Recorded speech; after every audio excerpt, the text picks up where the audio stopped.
morning, everyone. I am Diana Salazar Flores. I'm a master in geophysics student at the University of Oklahoma. And today I'm going to present one of my projects of my master's thesis, which was on the application of unsupervised machine learning methods for identification of basement rooted faults in Pawnee County, north central Oklahoma. So the first question that we need to answer is why is this important, right? So I think many of us are aware of the increase of seismicity, which was recorded at basement depths in Oklahoma, and how it was related to injection of wastewater disposal in the Arbuckle Group. So this situation pretty much demonstrates the importance of identifying basement fault structures and understanding how they are connected with the overlying sedimentary strata. So this project is focused on the Pawnee County in north central Oklahoma. And as you can see in this full map, many of the earthquakes that pause the start of the onset of wastewater injection are coming from areas in which we don't have much information of the faults. So as you can see, we don't have many faults mapped in this area. So what we wanted to do was to explore the integration of different geometric seismic attributes through unsupervised machine learning methods and see whether we can actually see some of these faults by using this approach. Now, the impact is that the replicability of these methods on other datasets on Oklahoma could help in identification and mapping of basement root faults previously not mapped in other areas. So now let's start with the background on the methods. So I'm focusing only on geometric seismic attributes, more specifically on broadband and multispectral coherence, curvature K1 most positive and K1 most negative principal curvature, and aberrancy, which has a magnitude and an azimuth. Now for the machine learning methods, I'm gonna focus on self-organizing maps and generative topographic mapping.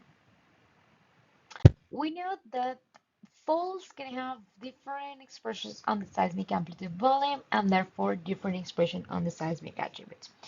So here we have the reflector structure similar to a monocline. So this type of feature in seismic may be indicative of a small profiles that, due to resolution limits, look like a fracture of the reflector, but in reality it is a fault with subseismic discontinuity. Now, most commonly we use coherence for discontinuity detection, and we know that this attribute is based on the comparison of neighboring traces.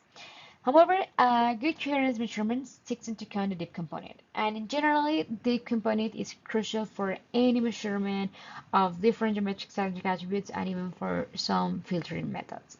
So the depth is going to be the first derivative of the structure, and then curvature is going to be the second derivative of the structure. Now, a positive curvature is going to be indicative of the upfront side of the fall, and the negative is going to be the downfront side of the fall. Now, aberrancy, which is a less known attribute, it is the third derivative of the structure. Therefore, it is more sensitive, and it measures the moment of change from positive curvature to negative curvature. Now, aberrancy is going to be a vector, therefore it's going to be defined by a magnitude and an azimuth. Now, how does this translate into the geology? Well, in these scenarios where we have a clear break of the reflectors, super clear discontinuity, coherence attributes are going to work pretty well. However, when we have these scenarios where the reflectors are still continuous, then coherence, which is a discontinuity-based attribute, is going to work. It's not going to work. In such cases, such as the one that we see here, if there is a fold associated to the fold, then curvature attributes are going to be more suitable. And then these scenarios where there is a fold offset, if any fold, is below resolution. Therefore, aberrancy are going to be more suitable because it's more sensitive and it's going to highlight that moment of change from curvature to positive to negative, which will be then called deflection. Now, let's talk about the unsupervised methods that we are going to work on. So self-recognizing maps, SOMs, is a projection technique for dimensionality reduction that furthers allow to create clusters by mapping the final manifold or projecting it into a 2D color bar. So SOM, what SOM does is that it first populates the n-seismic attributes in the n-dimensional space. So each data point on the seismic volume is going to be a vector in that multidimensional space. Now, we compute the agent vectors and select the principal components, and this principal component serves as the initial model for the SOM.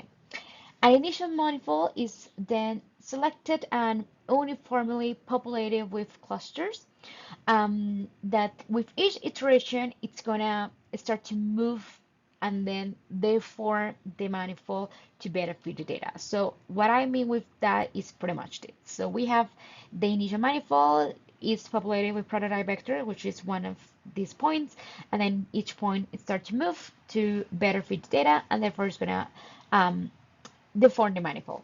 Now, once we get the manifold, the final, the convergent one, then it's gonna project that into a 2D color bar in which we can now, as interpreters, define or put meaning into those clusters. So the assumption is that features that are of similar nature are going to have similar colors, and then features that are different in nature are going to have different colors in that final model. Generative topographic mapping, or GTM, is different than the SOM in the way that it transforms the regularly spaced grid points from the 2D latent space to the n-dimensional space using non-linear functions. Then a vector will represent the initial grid point inside the now called manifold, or not including manifold, and probability density function, it's gonna define, or it's gonna be centered in each vector. During the training process and using optimization, these probability density functions will change to better represent data, and therefore are also gonna deform the manifold to better accommodate the data. Now, once it finds convergence, it's gonna project it back to the latent space by using the value theorem, and then the clustering will be made by assigning a 2D color bar or a 2D scale, similar to what we do on SOM, and then similar colors are going to be associated with similar features of similar nature, which is pretty much the same than SOM. And then the interpreter can define or put the geological meaning with those final results. Before, our dataset is located in the Pawnee County in north central Oklahoma. We choose it because it covers an area in which there is a clear basement fault that is revealed with earthquake data from induced seismicity. However, when we see this cross-section, well, it turns out that these faults that we see here with earthquake data, they're not so clear in the seismic volume.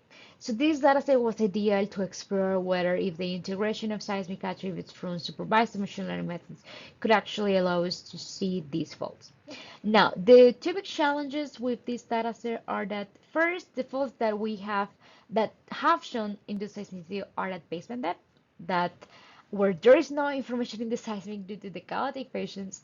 And the second challenge is that these faults are of the strike-slip type, which means that there may not be necessarily enough vertical offset to be seen. So a big advantage of the dataset, though, is that there is an intra-basement reflector here that extends over the entire area and will help to correlate observations at basement depth with those within the upper sedimentary strata. So what we're going to do is we're going to pick three horizons: the top of the auricle, the top of the basement, and then the intra-basement reflector. And our interpretation approach will be based on the assumption that discontinuities or lineaments probably related to discontinuities seen at such different horizons at different depths can be inferred to be related to structural features rather than stratigraphic features. Now, the studio area is located in the northeastern Oklahoma in the Geological platform, which used to be considered as a very tectonically stable platform. I mean, if we compare it with the Anadarko Basin or the Arkoma Basin. And here what we have, it's pretty much a section of it. So we can see that the sedimentary strata is very thin, again, if we compare it to other areas. And then what we're going to have is this is a stratigraphic column for north central Oklahoma. We're going to have a rhyolite basement, which is the depth of seismicity. Then we're going to have the arbical group on top of it, which is going to be the injection interval. And then the rest of the section is pretty much intercalations between shale limestones and some localized sandstones. The methodology that we're going to follow is that we're going to start with the seismic amplitude volume and we apply a structure oriented filter, and then we'll proceed to map the horizons of interest. Then we did the frequency spectrum analysis, focusing on the middle to the higher frequencies. The target was smaller scale features. Now, this is going to be useful for the multispectral coherence. Now, we proceed to the calculation of the attributes.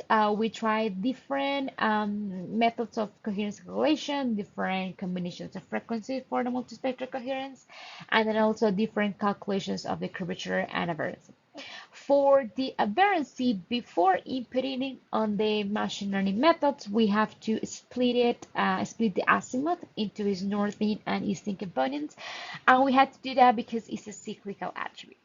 So now, once we got the machine learning results, we had to do a time to depth conversion of all of the seismic volumes.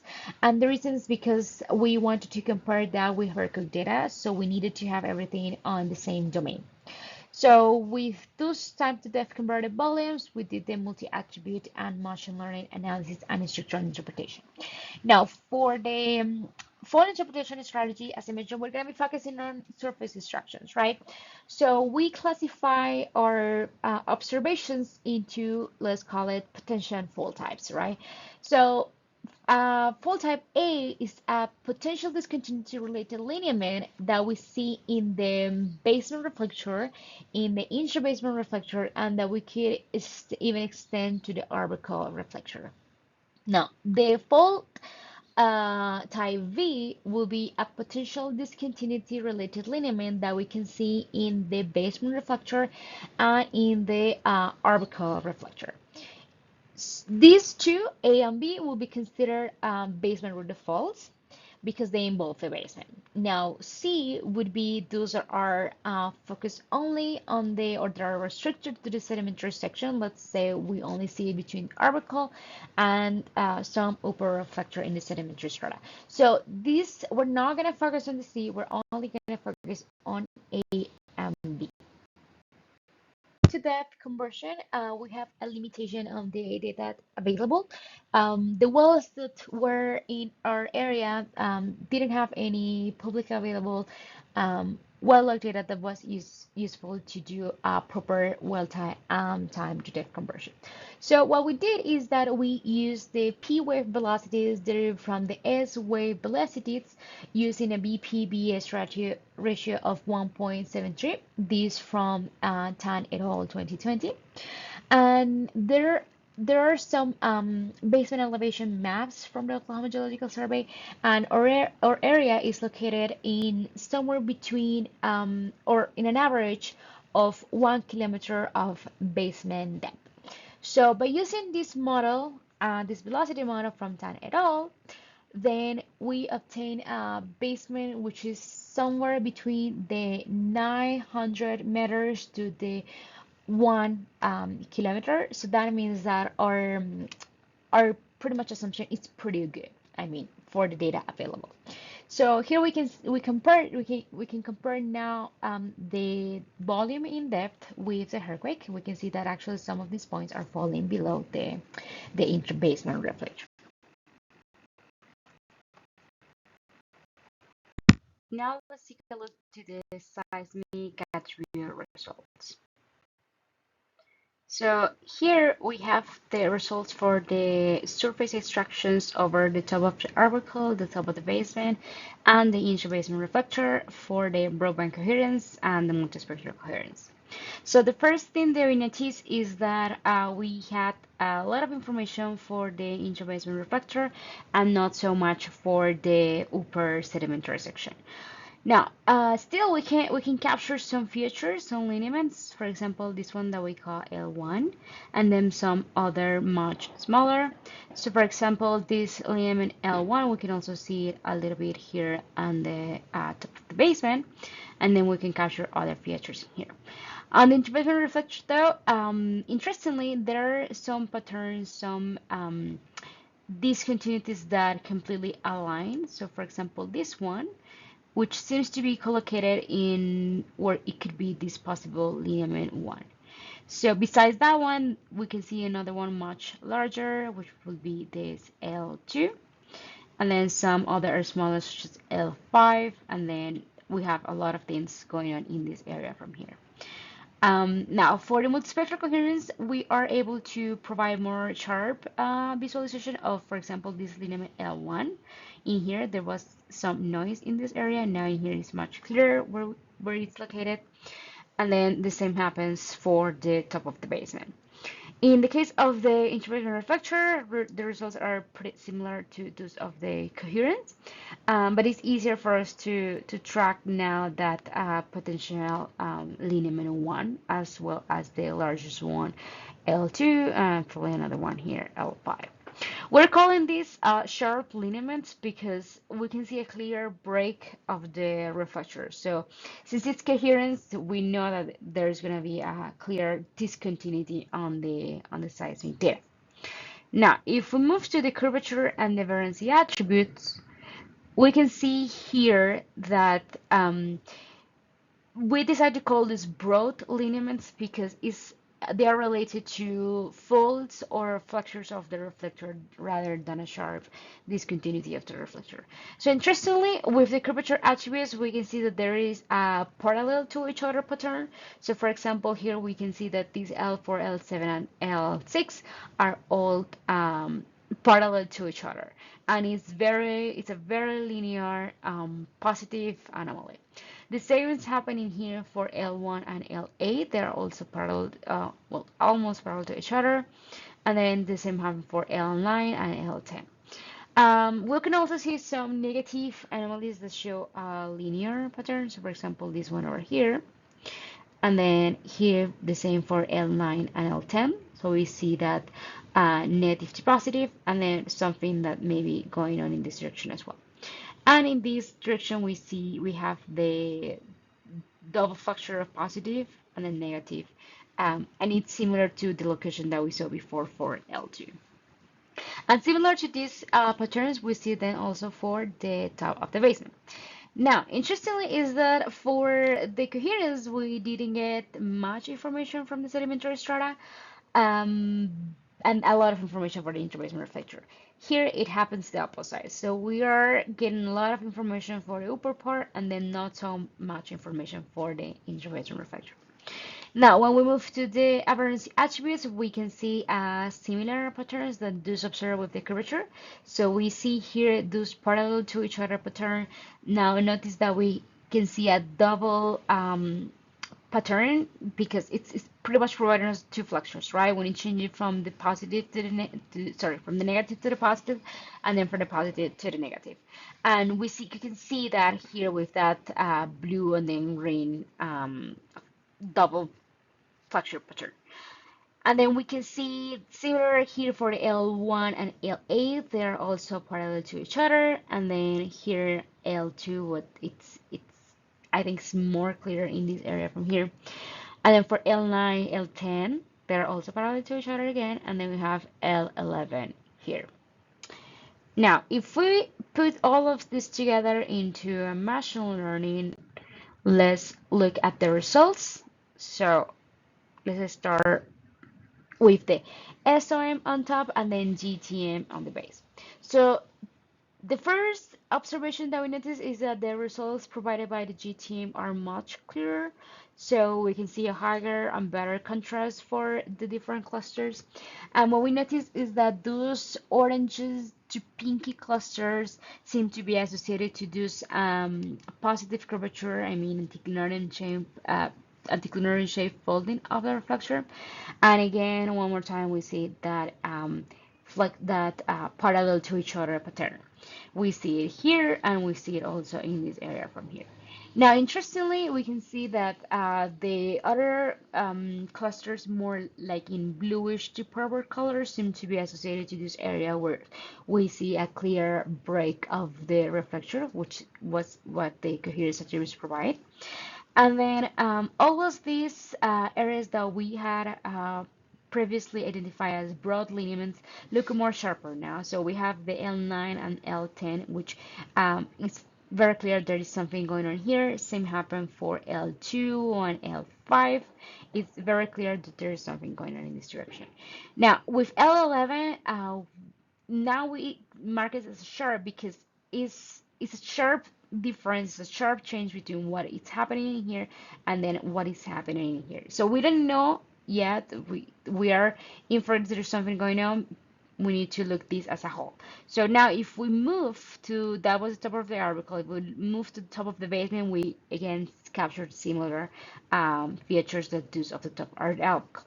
Interestingly, this interbasement, in the interbasement reflector, we see some discontinuities that seem to be collocated were the lineaments that we saw here in the upper section. So for example, what I meant with that is, for example, here we have these lineaments that are very well aligned and that could possibly be associated with the projection in depth of what could be a potential fault in this area that we will call L1, right?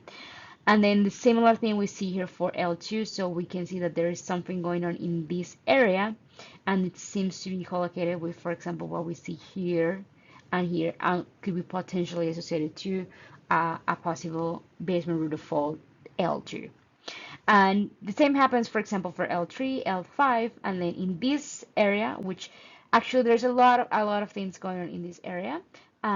This area could be associated to whatever is happening in with these potential anticlinary shape folded reflectors. Now, if we interpret this, so this is how our interpretation looks like. So here we have an A to A prime cross section that will cover this northeast area of the data set. So what we can infer is that these positively folded reflectors could be simply folds, or there may have some fold associated to the fold. In that case, it would look, or we infer it will look something like this. Now, what we're seeing here is that as we saw for the intrabasin reflector right here, we see that there is something going in this direction.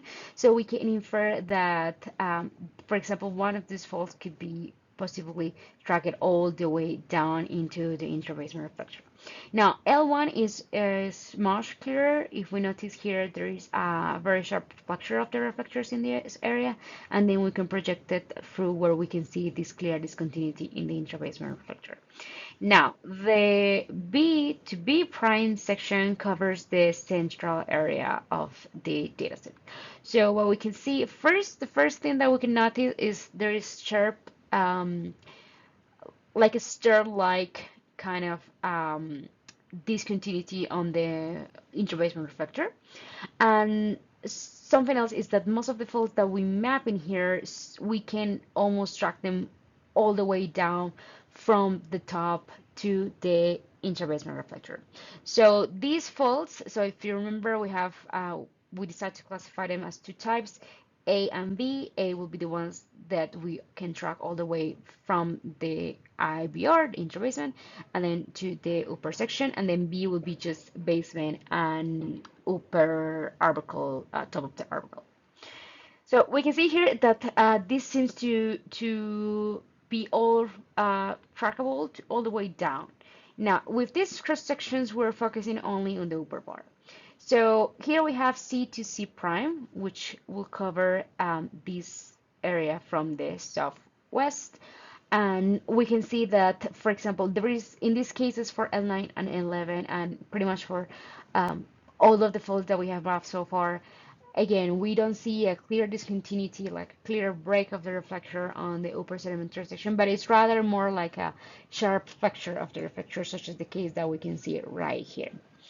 Now, similar to that L9 and L11, which we can see the sharp flexure right here, we can see it for L10. So it will be this smaller fault over here, where it's very clear that there is something going on with the structure in this area. There's a sharp uh, flexure in this area from here. Now let's look at some of the geometries.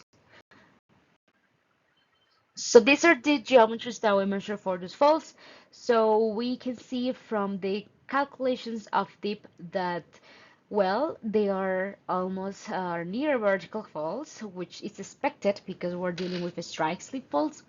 And then for the vertical extension, we saw on the previous cross sections that most of these potential basement root faults are, the folding that we see and that could be associated to potential basement routing faults, um, it's all the way above orbital. So we are inferring that if these faults happen to exist as the way as we're mapping them, they will then go, all of them, above orbital, which then, of course, will have implications in terms of how it is connected to the basement, the orbital group to the basement, right? Now, this is how it looks on the 3D view. So here, for example, something to point out is that the L9, L10, and 11, and most of the other faults, we were not able to track them all the way down to the IBR, right? But since we can see some lineaments in the basement top, then we can infer that they are, it could fall that involve basement, and therefore they will be basement rooted faults. Now, here we can see a plain view of how the faults will compare with the projected earthquakes. So what we notice first is that this larger, which is it's a very large cluster of events, we weren't able to capture, right? However, these smaller clusters, such as this one right here, seems to coincide with what would be the fold tip of the potential lineament 9 or fold 9.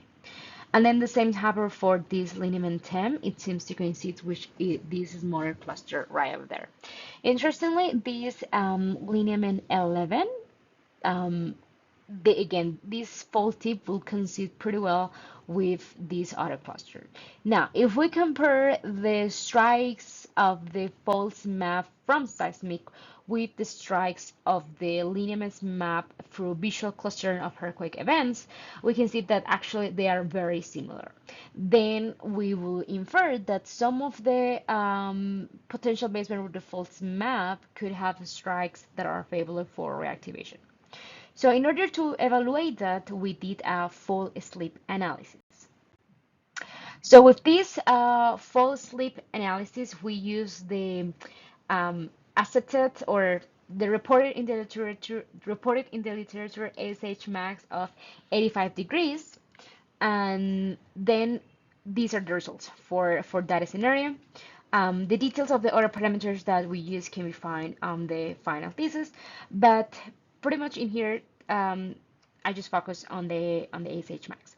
So what we can see from the results of the fault slip analysis is that the largest faults, such as the potential lineament 1 and 2, is that those are not as favorable for reactivation as the other ones that are much smaller.